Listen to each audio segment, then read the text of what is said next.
अम, निशांत मेरा बहुत बहुत अच्छा दोस्त है। मैं उसको काफ़ी सालों से जानती हूँ। चेतना पांडे मेरी बहुत अच्छी दोस्त है, तो मैं उसे सपोर्ट कर रही हूँ। I want her to win. Hi, this is Saisha Shinde. Keep watching Tele Reporter. Nishant मेरा बहुत बहुत अच्छा दोस्त है। मैं उसको काफ़ी सालों से जानती हूँ। तो मैं obviously I am supporting him full and full. Chetna Pandey मेरी बहुत अच्छी दोस्त है, तो मैं उसे सपोर्ट कर रही हूँ। I want her to win. And of course Munawar तो अभी तक पहुंचा भी नहीं है, तो पता नहीं क्या चल रहा है, पर all the best to Munawar as well. Pratik also is there. Prateek is पर प्रतीक को मैं जानती नहीं हूँ। प्रतीक हमारे शो में आए थे एज अ गेस्ट, जी. But personally of course Nishant को मैं बहुत सालों से जानती हूँ। ही इज़ एक्चुअली लॉकअप में जाने से पहले मैंने निशांत से बहुत बातें की थी, ये रियलिटी शोज़ क्या होते हैं वो समझने के लिए, और उसने मेरी बहुत बहुत बहुत ज़्यादा हेल्प की थी। आई थिंक उन्होंने अगर ये डिसीजन लिया है तो all the best to them. जैसे आप जानते हैं कि उनके जो फैंस हैं, मंजली के जो फैंस हैं, वो चाहते हैं कि वो दोनों साथ में आए, या तो म्यूज़िक वीडियो में या तो कहीं और। तो आई थिंक फैंस को जो चाहिए वो उनको देना हमारी रिस्पॉन्सिबिलिटी है। तो अगर फैंस मंजली को साथ में देखना चाहते हैं तो I really want that Munawar और अंजलि अगर ये प्लान कर रहे हैं तो वो करे शो साथ में। मैं रियलिटी शोज़ करना चाहती हूँ, पर अब नहीं, क्योंकि अब मेरा फ़ोकस थोड़ा अलग है। मेरी जो एस्पिरेशन है वो थोड़ी अलग है। मैं कथक सीख रही हूँ, और उसके चलते जो चीज़ें होने वाली है वो आपको पता चल जाएगी 6-8 महीनों में। तो आपको बिग बॉस ओटीटी में देख सकता हूँ मैं? बिग बॉस ओटीटी में अभी तो नहीं। मैं महाराष्ट्र हूँ, ये तो सबको पता ही था। और मेरे जितने भी फैंस हैं वो मुझे हमेशा कहते थे कि वो मुझे एक ट्रेडिशनल महाराष्ट्रन आउटफिट जो कि नवारी साड़ी है उसमें देखना चाहते थे। उसके अलावा ये जो नथनी जो है, जो महाराष्ट्रन औरतें पहनती है, उसके इतने रिक्वेस्ट थे कि मैं एक नथनी पहनूँ, एक मैं नथनी पहनूँ।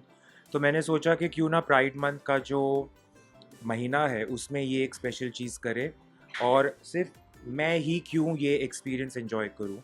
इसलिए मैंने सोचा कि extended to my extended family, और सबके लिए साड़ियाँ, सबके लिए कुर्ते, और हम सब ऑफ कोर्स ड्रेसअप होके आए हैं टू एंजॉय दिस ओकेजन। मैं फ़िलहाल तो एडवाइज़री पे हूँ ट्वीट फाउंडेशन में, और ट्वीट फाउंडेशन का इनिशिएटिव है ये गरिमा ग्रे, जहाँ पे ये एक शेल्टर है basically.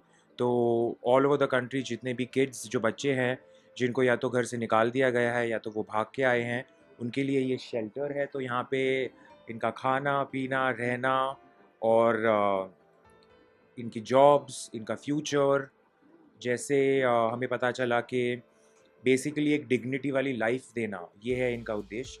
And that I feel is something that I also follow, क्योंकि we all want dignity and respect at the end of it. मैं ब्लड डोनेट करने जा रही थी, लेकिन मुझे कॉल आया कि because of some medical guidelines I can't donate my blood. तो मुझे बहुत क्यूरियोसिटी थी कि आखिर ऐसी क्या मेडिकल गाइडलाइंस है।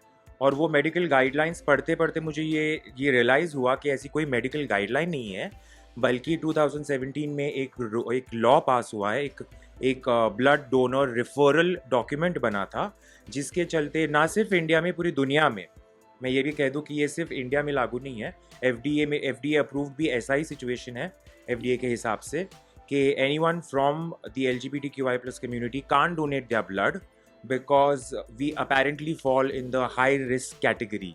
इसका मतलब ये होता है कि HIV AIDS, hepatitis B and C, ये सब हमको होने के चांसेस ज़्यादा है। जिसका मतलब ये होता है कि हम अनप्रोटेक्टेड सेक्स करते रहते हैं, जो एक बहुत ही डिस्क्रिमिनेटरी इल्ज़ाम है हम पर।